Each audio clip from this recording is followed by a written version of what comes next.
lot of ancient mythology seems similar.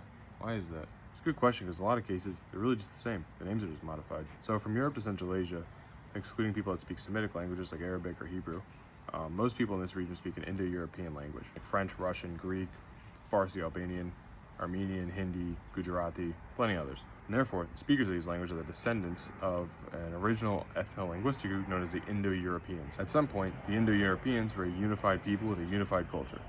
I'm using the word unified here kind of loosely. What I really mean is people who lived near each other, interacted with each other, and shared a basic cultural worldview. And as those people spread, they carried with them their language and their cultural practices. However, as they continue to spread, splinter off and create full subgroups that would become isolated from each other. And this is how you see the rise of separate, distinct languages and cultural practices.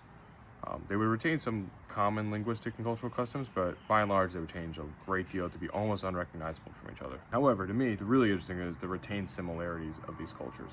And you can see this with the Sky Father motif, referring to a heavenly god of some kind who's omnipotent and sits on top of the pantheon. In Indo-European, this was known as Dyዔus ph₂tန့r. But in other branches of the Indo-European language, you see it as Zeus pater in Greek, which just becomes Zeus, Jus pater in Latin, which just becomes Jupiter, and Dyዔus in Vedic Sanskrit, which just stays Dyዔus. All these names refer to an all-powerful sky god, and in some cases they are married to the goddess of earth. Now, looking backward, you can use both comparative mythology and linguistics to find the common points between these cultures, and how unified they may have been, and how long ago that actually was. This kind of information is really cool because it could tell us kind of what our cultural tendencies are, how connected we actually are to other cultures, and where our culture may be headed in terms of some kind of a fatal outcome.